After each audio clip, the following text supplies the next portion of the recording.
Welcome to the Master Your Genius podcast with Keith Cornies. Listen in and learn as he coaches entrepreneurs to master their genius. Here's your host, Coach Keith. Hey everybody, how you doing? It's Coach Keith here. You are going to be listening to episode 13 with Glo McArter, my counselor from 18 years ago. We go all over the place. We touch on marriage, we touch on personal growth, we touch on depression, we touch on absolutely so many topics. It's one of the best conversations I think I've had in a long, long time. Make sure you guys give this a listen. There's some words of wisdom in there and just some great learnings about just being human. So enjoy episode 13. You're not going to regret it. So Gloria, how are you doing? Glo is doing Glo, well. very good. Okay. Glo is doing well. I'll make sure I fix that. I know. So let's just do a quick intro for everyone out there. Sure. I'll do what you told me, and then you take it a little bit from there. Okay. So from what I see here, you have been counseling for 31 years. I'm in my 31st year. 31st year. Yeah. And you actually were, as you were saying to Cole here, you were a late bloomer. You got your master's in counseling psychology at 40, and then you got your Ph.D. at 50. Yeah. Wow. Yeah. And then you've been going strong for 31 years. You're my counselor. You're what I refer to as my counselor. My counselor. Even though I haven't seen you in a while because I'm all good. Yeah, that's right. Yeah. I've got it all figured out, Glo. For everyone out there, I met Glo 18 years ago. And what they'll read in my book was I was pecking away at my computer at 5 a.m. trying to figure out who I was going to trust with this embodiment of life. And you responded, and I ended up getting my first appointment that day. Yes. And I walked in. So that was 18 years ago. Wow. Yeah.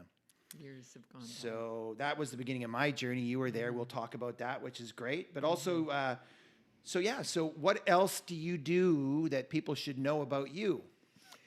I take care of myself. Mm-hmm. I balance my life with yoga and acupuncture and walking and reading and music and lots of other Didn't we things. bump into each other at the drum session?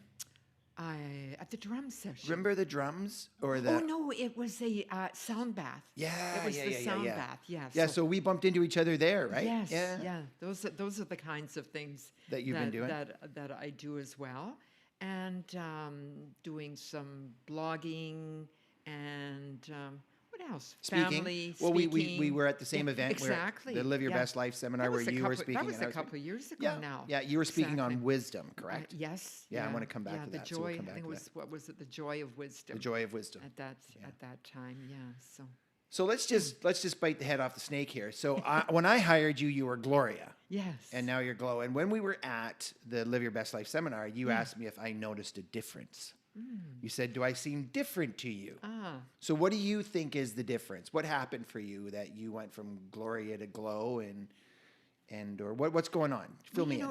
In a way, it's a real irony. And I look at ironies of life because I am a very spiritual person. And when we look at spirituality, the word Gloria would have much significance, right? And so then why would I, as a spiritual person, decide to go with Glo? Because to me, Glo is light and shining. And this is what I feel my journey has been. It's really been discovering the light within myself, expressing it, sharing it with others. And so Glo and glowing, to be glowing. And really, I hope to inspire people in the same way. Yeah, for sure. Yeah. So when I first sat down with you then, years ago, I mean, one of the turning points of my life was when you handed me The Mastery of Love, the book by Juan Miguel? Louis, yeah. Yeah, Juan Miguel Louis, right? Yeah, yeah. So that was, and then the 4 agreements that went with that. Yes. Right? So it's not that you're going to remember all the way back then. And you know, how could you remember through the rivers of tears in your office and the F-bombs? Remember when I threw an F-bomb and apologized and you said, you don't think I've ever heard that word before? That's right, yeah. One of my favorite memories of you is I went to the Canada Games pool and there you were on the treadmill just working hard, you know, going at it, sweating away. made you real, you know, and yes. when you go in those situations. Yeah. And so let's just kind of hit that topic. You know, I really want the people out there that are watching this to know that therapy or counseling or it's good. Yeah. I think there's a little bit of a stigma that I would love this episode to clean up a little bit. Yeah. Yeah, there is still. Is there? There is still some. Although, it's like when you work for a company and the organization says, we have a mission statement and we believe in work-life balance. And then I hear people say, I've never worked so hard in my life. And what about this mission statement? Yeah. It's the same with mental health. Yeah. People want to believe that they feel that it's natural, to go and see a counselor, and yet there is still some stigma to it. Is it the fact that I have to be broken or weak to get a counselor? I can't just go to get stronger, like from a place of I like who I am and I want to be better, or I don't like who I am and I want to be better. But it has to come from a place of, oh, that's it. I'm at my rock bottom. I'm done. Because honestly, for me, it was a rock bottom for me that brought me to this place. But I had done counseling before. But I thought I had it all figured out, and everyone else needed counseling, and I didn't. So mine was more of a narcissistic point of view, I don't know if you remember, but from my upbringing. So mental health being the stigma that it is. Yet when we have strong mental health, when you're glow and you feel that light connected to spirituality, I mean, the mental health can't get any stronger than that. Do you know what I mean? It let's put it this way: it becomes stronger. In a different way, And, when you talk about, being broken, I think a lot of people say, oh, there's something wrong with you because you go for help to a counselor. No, there's nothing wrong. There's something very right about you.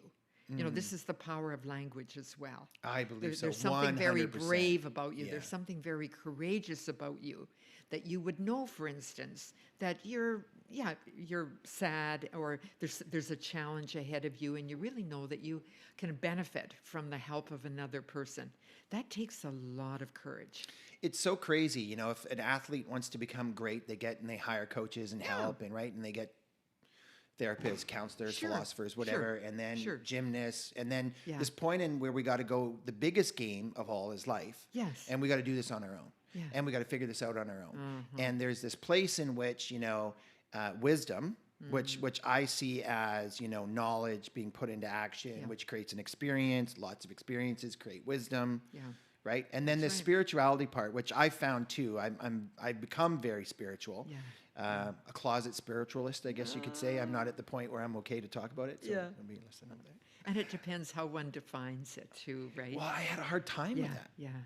Because religion and spirituality are completely different. You see, that's really what I did my doctoral dissertation on. Oh. Was looking at practices of religion, practices of spirituality, and personality styles. And I wanted to do that because I wanted to do more reading about it. I've got something like 300 references of books and articles. And the way I describe it is that religion is one way that people express their spirituality. And there are others, nature, art, music, relationships, doing good work in the world. These being of service. Being of service. So that's a spirituality. Exactly. Oh, wow. Exactly.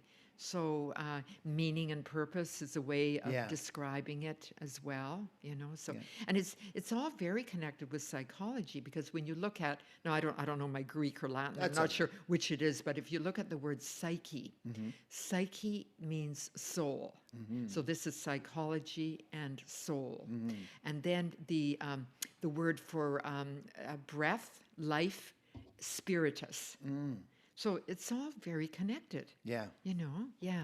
Well, and we were talking about how when you have thousands of hours. Oh, yes. Right? Oh, yes. I remember the worst part about you was it's like, our time's up.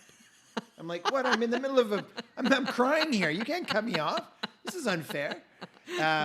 So we were just talking about how we see themes. We look for themes, and as a coach, I don't even compare myself to your level of expertise, but I still have this kind of intuitiveness. I did learn from being with you on different things, but not on the level that I, claim to be anything other than what I know. And believe me, I have my challenges with that. But I find these themes come out in language, right? And there's this place when some people speak, in third person. You know what people should do? Yeah. Do you find that at all, Yes. that kind of a theme? Yeah. And what do you think about that? Or people even using the word you when they're really referring to I. Yeah. I. Yeah. Yeah. Do you remember I hadn't seen you for a while, and then I was feeling bad about not being in a relationship with my dad, so I came to you to ask you if I had a good or bad soul? I remember that. Do you remember that? Yes, I remember that. So that was an interesting question. I don't remember what I said, how I responded. You told me I was a to that. loser and get out and give you $100 or something. I don't know. I can't remember. You were very mean. In a loving way. Yeah, that yeah. hasn't changed. I say to people now, I'll say, I can be very direct. Not can, I am. I'm Yeah. direct. I'm straightforward. And this always comes from a place of caring. Yeah. As I touch The my kindest person in the world giving you the truth that you need to hear. I do the same thing. I interrupt patterns. We interrupt patterns of thinking and language. And it's funny because if you listen on a deep level, everyone just gives exactly what they need back for themselves. Exactly. It's just hard for them to see, right? Exactly. Yeah, we share that. We're I say, and I speak a very metaphoric language, and not everyone likes that or understands it or relates to it, and I get that. However, we are mirrors, in the work we do, coaching, counseling. We are the mirror, and we invite people to look at themselves really through us. Yeah. Oh, I always share my personal journey when I know there's a learning that's important. Yes. Yes. And some people are always like, they say to me, I love being with you because I don't feel like you've got it all figured out. You're the expert in the room. Yeah. Because I just share my experiences. And I know that that's a powerful place. Analogical thinking too, giving analogies of, things like that so they can break it down.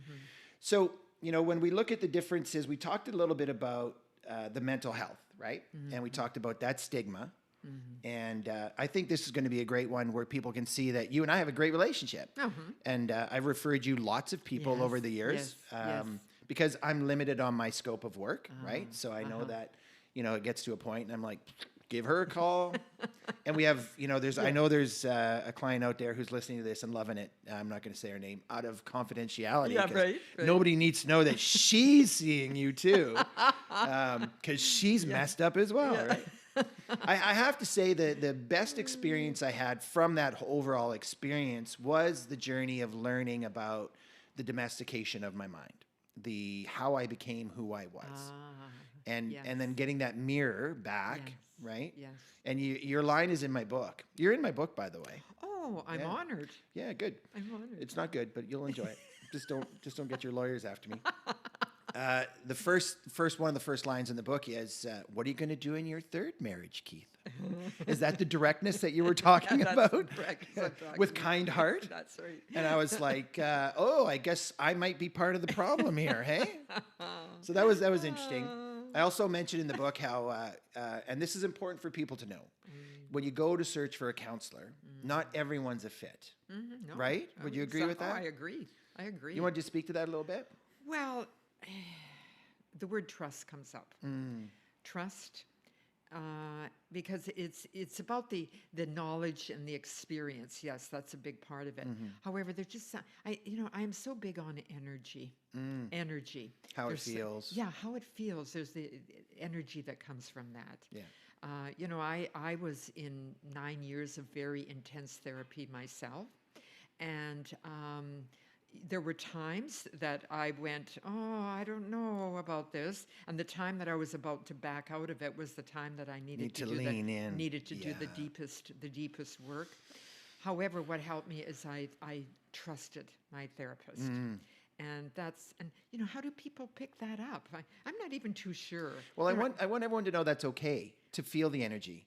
And then say, no, this isn't right. Because, I came to you directly. That was divine intervention because, I was a pretty strong-willed guy, and so I came to you for my one-on-one. And then my wife and I, Chrissy and I, went to some therapists through work, and we went to one, and that didn't work out. We went to another one, and then we went and found another guy privately, and he handed me this book on male depression. And maybe I was depressed, but I didn't need to hear that at the time. Thank you very much. And then I came to you and I asked you if you would be able to work with Chrissy and I as well. And you were like, no, I can't because of our relationship. And then you thought it over and you said, okay, because you would then at that point, Chrissy had started to see you independently as well. Yes. Yeah. So, and she was very comfortable and had good energy with it. And so then we're like, well, we're kind of having a hard time finding a marriage counselor here. And would you be able to do that? And you drew some very strict guidelines. And but then then I was seeing you and Chrissy was seeing you. And then Yes. So, I just wondering why I didn't get a discount on that at the time. I thought, 3 for 1 or. Because you were so special and privileged That to you have charged. me agree to see you. That's really what it was all about. It was. And, and I think the reason that I say that Chrissy and I are unbreakable nowadays is because of her doing her work and me doing my work. And then figuring out how to communicate together. Yeah. So let's go into marriage. So let's go there. And so if there was couples out there struggling, because the divorce rate's really high, COVID's been really bad, has definitely really affected. bad. Yes. Yeah. What would be some proactive advice you would give to some people to maybe get a different energy in their marriage? Good question. Well, one of I have a lot of these. I call them my little sermonettes, Good. or my wise phrases. I say healthy marriages really are comprised of two healthy people. Emotionally, mentally, spiritually, all physically, all of that.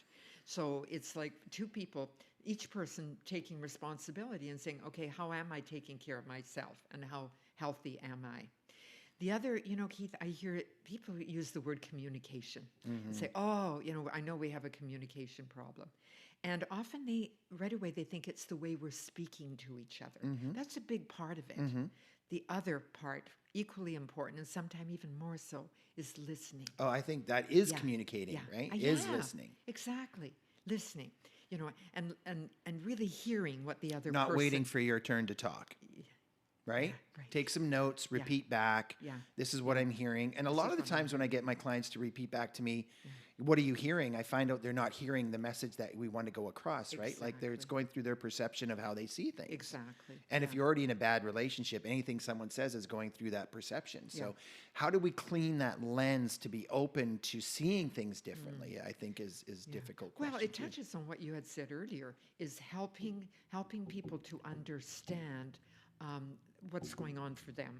The individual. It's like, of course I'm going to see the world this way. Of course I'm going to speak this way. And this is where some information or study or knowledge about what I call the family of origin. It's like when I have a couple and they're struggling, then it's a matter of, how did you see your mom and dad Well, that's another communicate? great line. You remember, I don't know if you probably don't remember any of this, but I have basically a photographic memory. So you said, Keith, Chris isn't your dad. And I was like, well, what do you mean?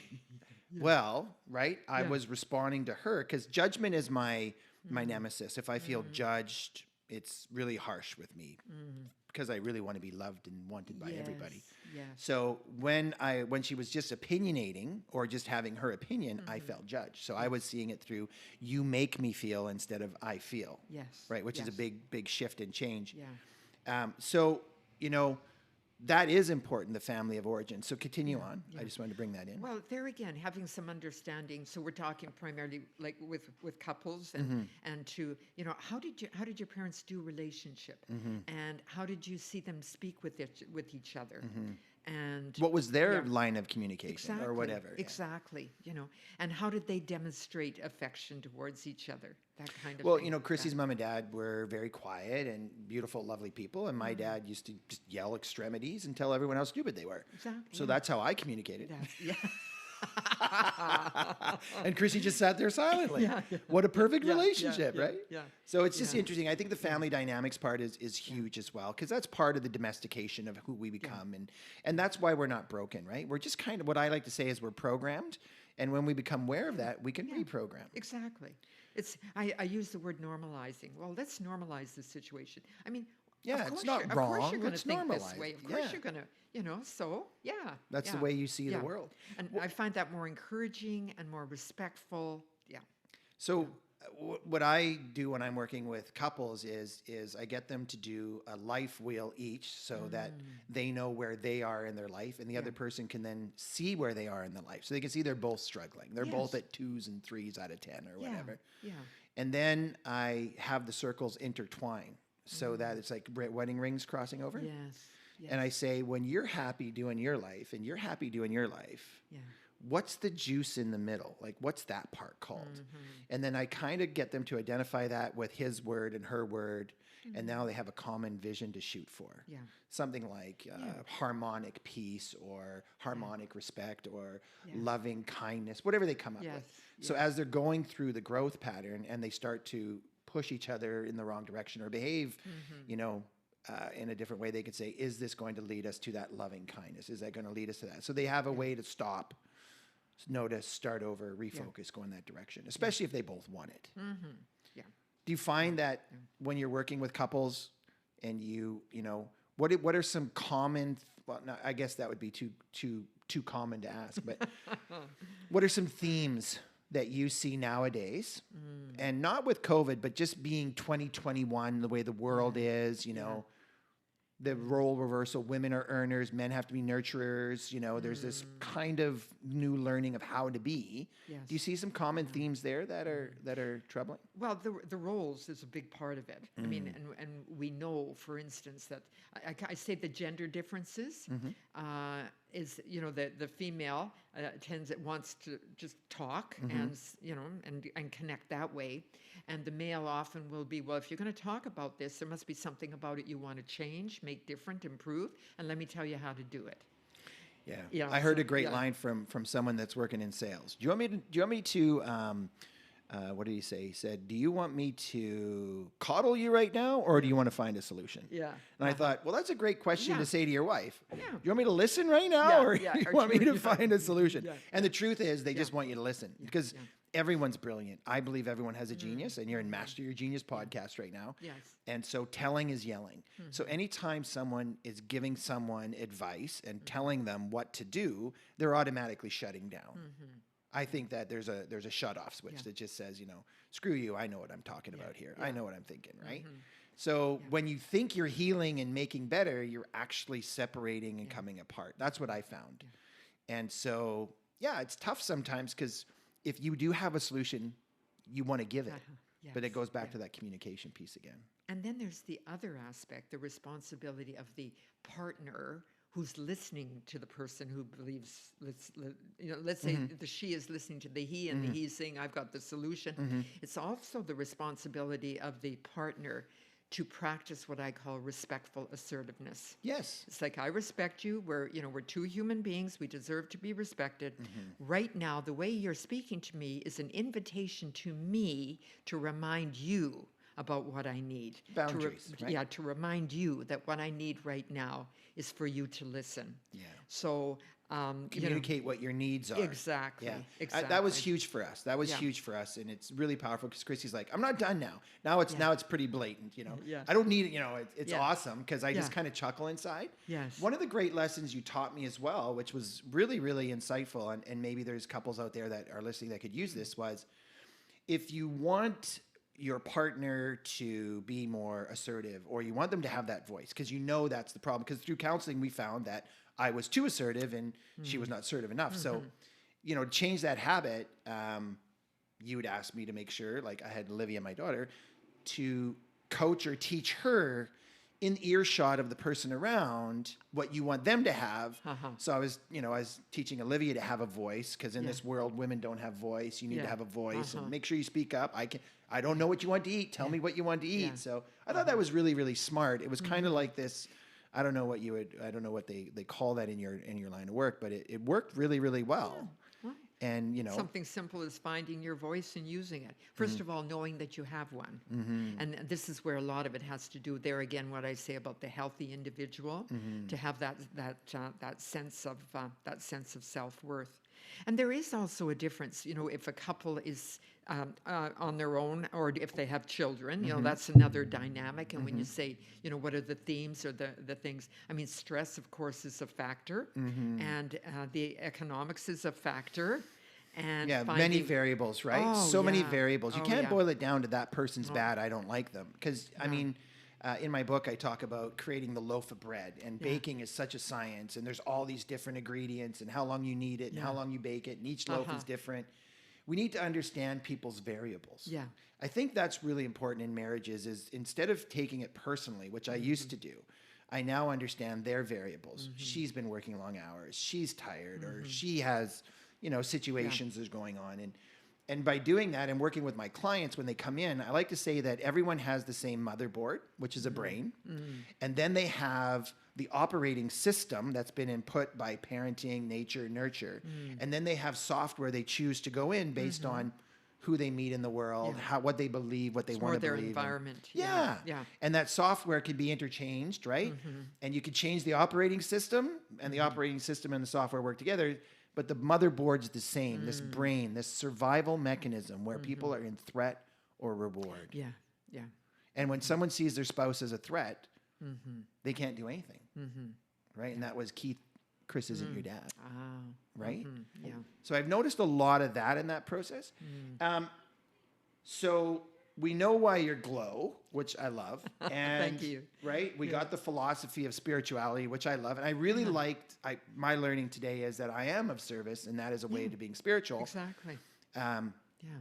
Yet I want people to know that when you're spiritual, there's an expansive thinking you get that you don't get by not being spiritual. Do you want to talk to that a little bit? So when you say expansive thinking, You could come up with different solutions. You can see things differently. Like if I think, oh, here's the problem, what is Keith going to do to solve the problem? yeah. But if I go, what would God do? What would the universe do? Like what is real truth? And if it's real truth, like what are some other solutions that I'm not seeing in my conscious mind? see all of that I would term curiosity, wonder, awe. Okay. Yeah. Yeah. Good words. Being more curious, being open to possibilities.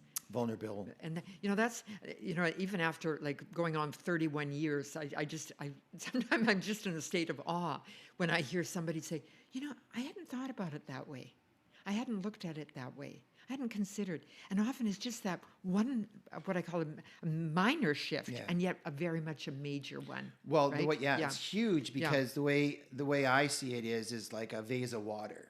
And you put 3 drops of dye in there, and all the molecules change. Yeah. So when you get that small in the neuroscience of the brain, it changes other synaptic equations that are all gathered to that. And sometimes a small change can be very large over a period of time. Yeah. Right. So it's kind of like change is good. The world's evolving. We have to evolve every day, right? If we don't, if we want things to stay the same, then we're actually pushing against something. It's like swimming against the tide. And so in this evolution of family dynamics, what are you noticing about family dynamics today that are different than, say, 30 years ago? It's there again. It's the basic. I remember when I was going through my master's, and I had to facilitate parenting groups.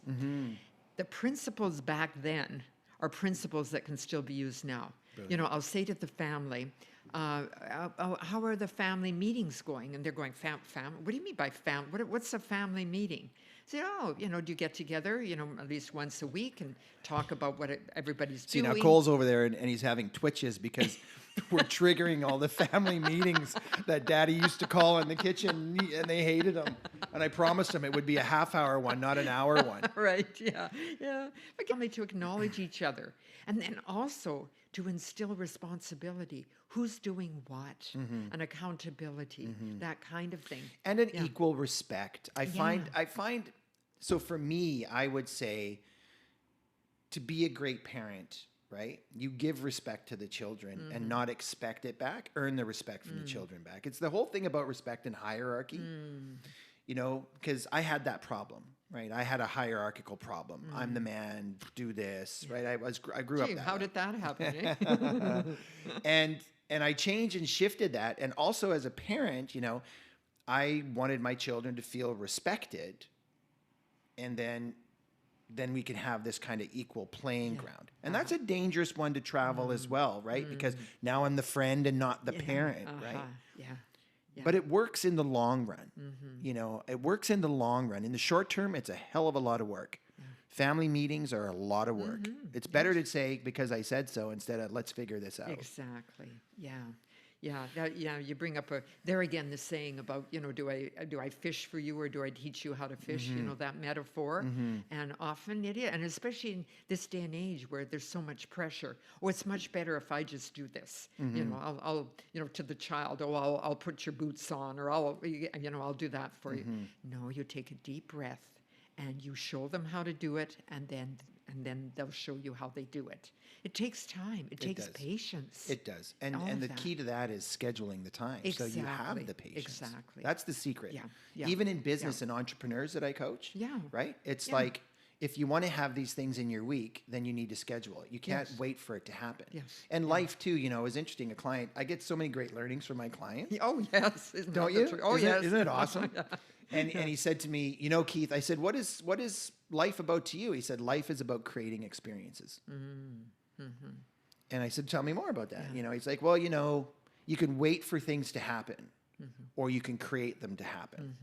And so he was like, you know, I'm waiting to be happy. We have to create experiences that make you happy.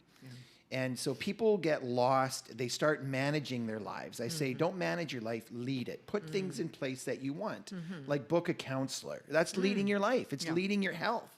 If you're healthy right now and you want your mental health to stay strong, get a counselor, right? Get a counselor, get a therapist, get a psychologist, whatever floats your boat, because now you're already healthy. You don't have to wait for your rock bottom.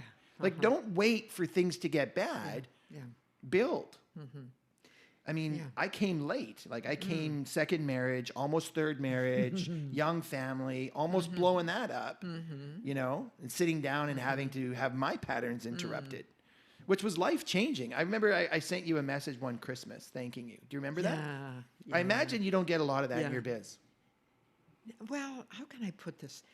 I think years ago, I was looking for that more directly.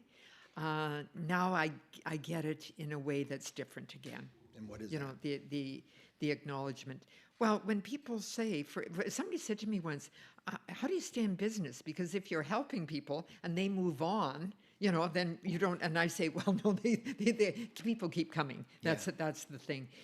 It's more about how can I put it?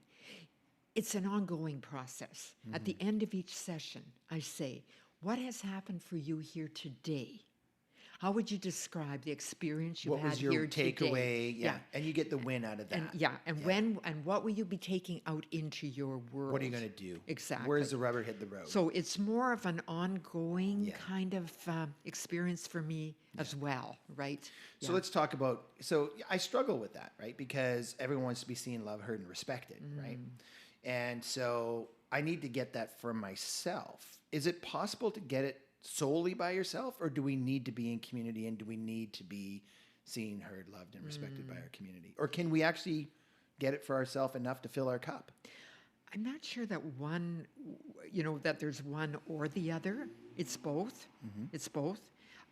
You know, when we're, and I mean, my basic knowledge about human nature is that we are meant to connect and to belong, to have a place.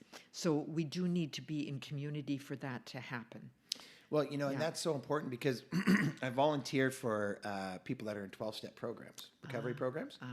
And the ones that have the most success are the ones that get fully involved in the sponsor program where they're helping others and they're part of a community and they really thrive and they get to like 23, 25, 28 years sober, 30 years sober, because it's not about them anymore. It's about, you know, getting that person to 1 week, getting that person to 2 weeks.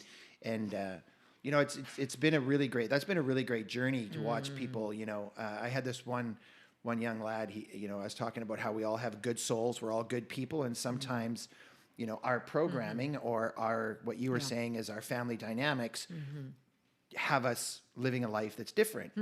And so he said he broke into cars, but not cars with baby seats, because he understood. And it was funny because, we had the same core values, and his were just realigned in his world with his situation. And it's just great to know that we're all just, we're all swimming in the same pool, trying to go in the same direction. Yeah. Something just, and this is how things work for me. I just had this experience when I was working for my master's. We needed to have ourselves basically assessed, analyzed, and I can remember Dr. James saying to me, and at that time it was Gloria, do you know that in your family of origin you did not know where you belonged? Not only in your family, but in the community and in the world. Wow. And I can remember when he said that to me, I started to cry. So that in itself had so much meaning for that. It was like, finally, somebody has understood the way that I'm walking in the world. Now, remember that was like over 30 years ago now. Yeah, you're and 74, since then, and that was when you were 40, so 34 years ago. Or even, or 42 or something. It was my early 40s. Yeah. So I've had many years and much more of my own growth. I mean, that's also, and then I went into the 9 years. And I say now, I am still in therapy. I have two wonderful therapists. One of them is my doctor of traditional Chinese medicine. The other one is my chiropractor, where we do more body work. So I continue that. This aspect of belonging. And, Keith, I often wonder, too, about my journey into the realm of the spirit. It was like somewhere intuitively I knew that how I survived the trauma that I did was because I had a connection with a power greater than I. Yeah, I see that 100%. I was not aware of it then. However, I see now that power greater than I was helping me to survive and to thrive. Yeah. Have you found your place now then? Yes. Wow. That's yes. great. And I continue, though, as I say. It's evolving, right? It always changes. Every time I see my, or my colleagues and the work as well, it's like, yes. Is there a place, I like to, I believe, own your past so it doesn't own you. I look back and I go, yeah, it's exactly the way it happened. My trauma with my father was what it was. And I own that. I accept it. I don't own my part. I own my part but I own that it happened. I don't pretend it didn't happen. Yeah. And I think there's a lot of energy that you can pull from past traumas. Yes. And heal and put towards moving forward. Do you want to speak to that a little bit? Well, we heal more from the pain than I mean, it's great when everything's going well. That's true.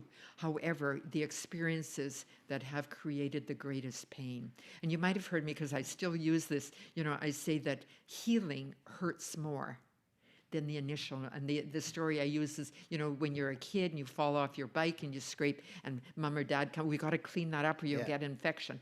The cleaning up of that hurts more than the fall off the bike. Yeah. So to have powerful. the courage to continue, that's what I call my work healing. Yeah. Healing. And when you look at the origin of the word healing and whole, W-H-O-L-E, and holy, H-O-L-Y, spirit, they're all the same. The origin of those words are the same. Oh, wow. So as we are healing to become more whole and to be the spirits who we're meant to be. Unlike the wound, when we are healing from our journey, so I'm just reflecting on my journey, right? The reason it's so painful is we relive that story over and over. And sometimes that story isn't the way that I'm living it.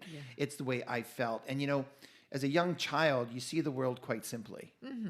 You love me or you don't. Yes. I'm hungry or I'm not. Yes. And so emotions aren't this vast, array of emotions. So we, at young age, 8-ish, grade 10, grade 4-ish, whatever, somewhere around there, we start to get a adult brain with a child's heart. So how we fit in, it becomes impactful. That becomes our truth. We relive it over and over again. So when it comes in, we were talking about value, somebody's self-worth and value. Yeah. Right?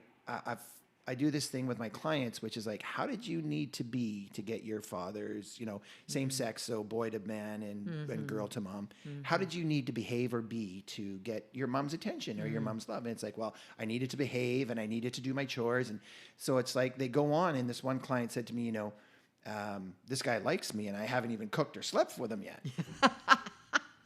Isn't that funny? I'm like, good for you. You must be a nice person. You must have value as is. And so when I trace them back to that and they see it, then I do this kind of shock thing. It's like, come here and give me a hug. Well, have you done anything for me today? Oh, no hug for you. Yeah. And it kind of sets the tone of like, wow, like we do have this built-in value without needing to be verified. To have it, yeah. Right? However, that's what I believe is our mission, as caregivers or coaches or counselors, is to help an individual touch that center of their value. Yeah. Yeah. And when you see someone, like I say to them, when you see you the way I see you, your life will change. Yeah. And I'm basically saying I see you for the core of who you are. Yeah. And, I want them to, I like it when they find the problem, understand the problem, and then heal.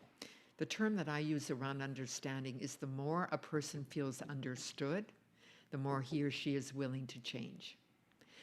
So our role, I see my role as understanding and helping the person understand again, and then they're willing to change. That's powerful because... Well, I may have got that from, I'm thinking, gee, maybe I need to give that credit to someone. We'll call that a glowism. Yeah. It's just a glowism. You know the way I see it Yeah. is it's like this, right? Because I have issues not being an educated man doing the work I'm doing and having the thoughts I think. Oh. So I just see all the books I've read, all the things I've watched as the learning from the truth, and I can contribute to that truth. So I can take from it and give to it. So if it's a glowism or it's somebody else's, you're honoring that teacher. You're giving it back. You're using it in a moment where it can change someone's life. So if they get the proper accreditation, I try to give accreditation to everyone. And if you do come up with a glowism, and it's great, because not everyone, there's so many sayings out there, and you watch people on social media and stuff, and they're labeling it, by Gandhi or by, and it's like, no, that wasn't Gandhi, and it's like, or by Steve Jobs, or it's just all the truisms just lived through the world. The philosophers were talking about on the steps of the Parthenon, and now Glo is saying the same thing. And you do know that you are an educated man, because when you look at the origin of the word educate, educare, I think that's Latin, means to lead out. So you and I and others, we are leading people out of what has got them stuck and in pain, and leading them out to new visions. Oh, that's great. I appreciate that. That's nice. I like that. That's great. Yeah. So, Cole, were you saying we were at an hour? No. Okay, we're at 40 minutes. Okay. Good. So, so that's awesome. I really appreciate that, because that is a thing that I have, because I wrote my book, and then I get to imposter syndrome, and then I get to, has it got any value? And it's just sharing my journey and the meetings with you, like the things we talked about here in the book as well. So when you now operate your business, and you're a successful business, so that means you're an entrepreneur. I know you're now involved with your VA, virtual assistant, and your social media. Yeah, I know. This is rocking it at 74. At 74.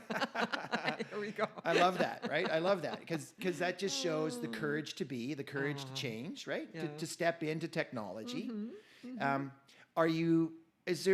Is there a wave or a surge of people that are coming to you now that you're finding social media is really impacting them negatively and contributing to the depression?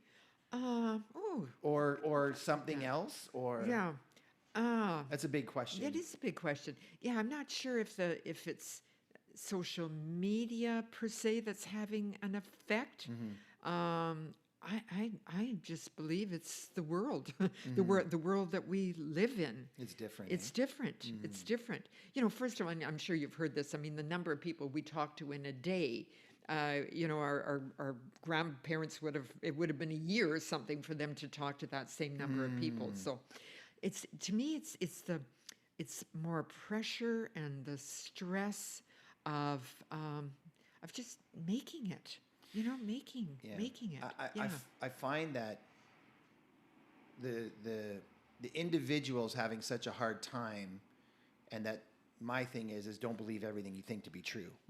Do some deeper thinking. Exploring. Which is actually a big ask, isn't it? Yeah. Like that's a big ask, right? Yeah. I didn't do that before I met you, and now I do it, right? Yeah, So it's so I get that that's a big ask. Well, the other aspect of it could be that I'm still learning about social media. Sometimes I'll hear people talk about the likes, that kind of thing. That's addictive. And how addictive that is. Yeah, that's a dopamine rush. It makes you feel happy, serotonin, all the great things. Yeah. It's like having sex and, wow, this feels great. They like me. Yeah. But, so what I love to say is we all have this drive and spirit inside of us. And when it's aligned with a purpose and meaning, spirituality, right? The power is amazing. The success that follows that, like if they stay focused on that, everything just kind of flows. Yeah. Because your core values, who you are, shines because it's in the right direction. And it's very powerful. And I work with a lot of entrepreneurs that when they tap into it, they can't believe what happens. Yeah. The problem is that power is so powerful when it goes in the wrong direction. Yes. That's where they get into the deep depression. So a lot of people that are very powerful people that are deeply depressed, I want them to know, like, come see somebody to change the direction so you can get what you deserve. Because that power, when it's aligned, is so amazing. So what's dragging them down, what has them so stuck, is also what can pull them out quickly when doing the work, when the rubber hits the road, right? But it's hard to get started, right? So what would be your advice to someone who's stuck, thinking there's something wrong with them? What's a gloism that we can that we could offer somebody that if someone's listening, it might change their life? Well, I'm gonna talk for a moment about power. Sure. Power. I use the word power or anger or energy is similar to fire. You like to have the fire in the fireplace in winter to sit around. However, it can also burn the house down. So there again, metaphorically, how one uses it. How do you use your power? Or the other story I use is around anger. Well, first of all, people being stuck. It's some understanding again about what is that experience. These are the use of the open-ended questions. What is that experience like? How do you know that you're having it? What does it mean for you to be stuck? And just questions like that give a real description about what a person believes about that, And they could be stuck in some areas, but not so much in other areas. Or the other aspect is how are they speaking to themselves about their life experience at that moment? Well, that's that language part. Language part. I like to say that language is the diet for mental health. Yeah. And so if you're eating fast food, you got a fast food mental health. Yeah. You got to feed yourself the right diet, right? And actually negative language and negative energy is way more powerful than positive energy. So I don't believe in the power of positive thinking. I believe in the power of not negative thinking, which it sounds like the same thing, but it isn't. The other thing about power is I learned that as a man, I have a power that impacts my children very strongly, more so than a feminine power. Like it's more impactful because it's more stronger and dynamic and different, right? And I want fathers to know that your power really influences your children's space and their mental health, and to choose that and use it wisely. Yeah. And then there's this place of where women are earners and they're struggling with working and being at home. So they have their struggle, and that's very hard for them because it's a push-pull. And men, if you want a man to be emotional, the fire that burns inside can also burn the house down. So if you're asking someone to be emotional, you're asking them to be sensitive, it might come out with a power you don't like. So what do you say about something like that? Because I know that I have a lot of male friends that are being asked of this and they don't know how to control the fire. So they're burning the house down. So they're being asked to be more than what they are. Be more sensitive? Just be more open. Tell me how you feel. What are you feeling? Vulnerable. Yeah, and right away they want to burn the house down. Yeah, to be more vulnerable. And to be vulnerable in a way that is... what's the word? Yeah, the power of words again. That is more real than bombastic. That's the difference I see. Is that power, the power of vulnerability that comes with being more grounded. Because I think a lot, and there again, a gender aspect of it. The male thinks that, being powerful means, yes, I have to raise my voice and be bombastic and that kind of thing. Well, look at the power. Look at the men. Look at the Mahatma Gandhis and Nelson Mandela. If you're going to look at the male gender and just see that in their quiet, soft way, what they have done in the world. That power is huge. Yes, Speak with a softer voice. Say less with more. Be more impactful. Exactly. And honestly, it would be great if that was the lesson. If that was the message coming from the significant other. Yes. Is I love what you have to say. If you could just say less.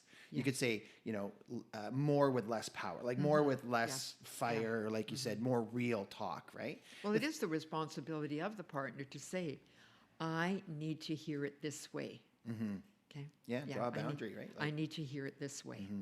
Yeah. It's hard to do being vulnerable and saying to someone, I need to do it this way. Right? Hard, very hard. Right. That vulnerability is, and the courage of vulnerability is a big one, because opening, there again, metaphor, opening one's heart. Now they can stab it. Now you can step on it. Exactly. Right? Exactly. So I'm actually the Venus flytrap of vulnerability. Meaning? I'm vulnerable, and then I'm not. I'm vulnerable, and then I'm not. I'm vulnerable, and then I'm not. So, And all of this, I say all of this is good, provided people look at it and take ownership for it. It's really good in growth to say, I'm in pain, I'm struggling, and be open about that. And the words that I would like to use, because language is the diet for the mental health. I'm hurting, I want help, and I want to be better. I don't need to be better. You don't need to come from a place of scarcity. You don't need to trigger that that low self-esteem by needing to be more. You're great the way you are, and let's just be better. I'm at a 2 in my life, and I want to get to a 3 instead of I need to be at a 3. And if we start changing the way we talk to ourselves, and like you said, doing the work in yourself in the marriage is the most important part. And Chrissy and I have both been on that journey. And the reason we are strong is because we are accountable to ourselves for ourselves. And then we're accountable to the relationship, which has been just great. Like, I mean, we were very blessed to find you, by the way. Very blessed. Thank you. I'm honored. I don't know about Glo, but Touched. Gloria did a great job. So, I guess if I were to say, because you asked me this question, what is different about me today that was when you met me, right? I analyze that a lot. Like, I always think, and you asked that about 2 years ago. And I would have said energy was different, but I don't think I can really recall the beginnings, because it was all about me. As it needed to be. You were in the room. I know. That's wonderful. That's wonderful. Right? Because it is all about So when you asked me what was different, I couldn't remember who you were, other than, your time's up, cut your check. That's so funny. I mean, that's the one that's traumatized me. And, so I would just say, and it's funny because I called you once because I wanted to do some work with you, and you had to follow protocol because clients can't just call you out of the blue. You're like, what do you want me for? What do you want? And I was like wanting to do I wanted to do a marriage seminar with you. I wanted to bring you in and do something together. Anyways, we will still do something together. Sure, we will. This whole AIM Coaching Center is meant for things like that. So one day in here, you and I will be facilitating a marriage seminar, something like that. Where we can impact people in a great way. Be of service, which is now spiritual for me. So that's a great shift for me today. I'm laughing though when you say about the time when I said your time is up. At that moment I went, it's not all about you, Keith. There's the learning. Oh, Keith says, maybe it isn't all about me, right? Well, I struggle with that in my own clients because the time is up. Exactly. And sometimes they're in deep learning, or they're in emotional state, or they're being extremely vulnerable. And so that's where I have to show them that I value my time enough so they can learn to value their time enough. And that's the lesson you get from someone who draws a boundary, a respectful boundary, which is really hard for people to do because they want to please everybody. And their value is based on being accepted by other people. And that's one of the biggest shifts I've had, is finding my own value within, but I flirt with it because it goes away and it comes and it goes away. Yes, yes. Well, even after many years of intense therapy and the work that I continue doing, I still have moments where I wonder, do I belong? Am I good enough? Okay, I have moments like that. And so this is all part of the realization that this is the journey. And if we accept that that's going to happen, it doesn't have as much power. Exactly. I'm going to flirt. You know, when Buddha was sitting under the tree, he would say, I see you, Mala, as the dark thoughts came in. And by acknowledging them and letting them go through, he could get back to focusing on what needed to be done. And this is where having, you know, a meditation practice, which I've had for about 40 years now, you know, meditation, those kinds of practices are so important. And you come off the couch or the mat and go out into the world as well, right? Yeah. Well, there's some pretty amazing experiences that come from being in meditation or working with energy or spiritual healers, especially if you're holding that pain in your body, right? And what I want people to learn from today's conversation is I came in a lot of pain, and I'm in a great place now, and I'm still struggling, as you are too. Yes. And you know, and maybe you'll get a phone call. I'll come in and say, "Is my soul good or bad?" And you just have to answer that question, and I'll get on my way. Yeah, because my growth has been very much being in touch with the body, more of the physical. I say that, you know, I'd had the academic and the intellectual, and what, and you know, the saying that I say to people is, human beings will pretend, deny, avoid, make excuses, just keep rolling along. It's the body where the truth lies. And that's the physical body, the emotional body, the mental and the spiritual body. That's where the truth Mind, really heart, body, lies. soul. Yeah. And the feelings that you're having are representing way more than you're thinking.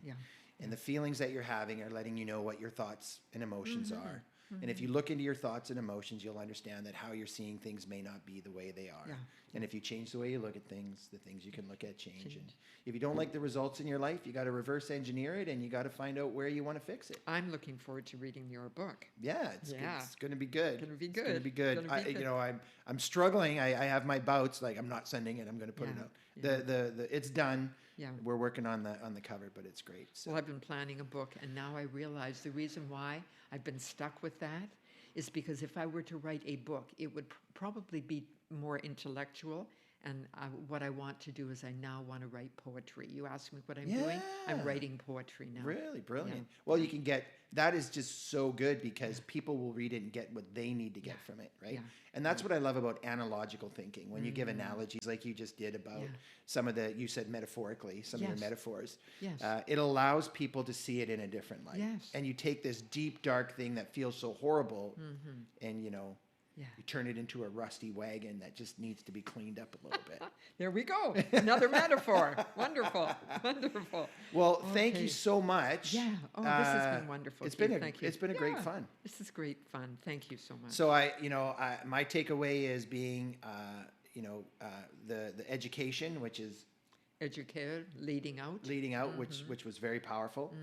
And then what was the other one I just recently said? But anyways. Yeah, it's been really, really great for me. This has been awesome. It's what I needed. I think the universe or God or Buddha or whoever you want to believe in has lined up a pretty good conversation today. I don't want it to end. Well, this is for me. I don't have to pay for this, by the way. This is for me what confirms again about the work we do is more and deeper than work. It's a calling. Yeah. This is a calling.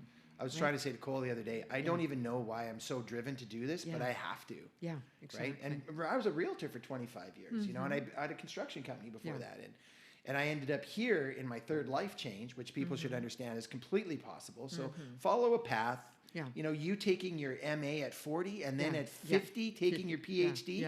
I mean, was it easier to learn as an adult learner than maybe somebody that just jumped out, or did you just wait because you just got there it? Again, in a way, being driven, and I knew that I wanted to do something around spirituality, so that that was it. You know that I'm going to be starting in March what I call invitational conversations. Oh, great! Once a month, bringing people together. I'm going to talk on a topic, and then I'm going to open it up for people because. So, if someone was listening, how could they take advantage of that? Actually, through my website.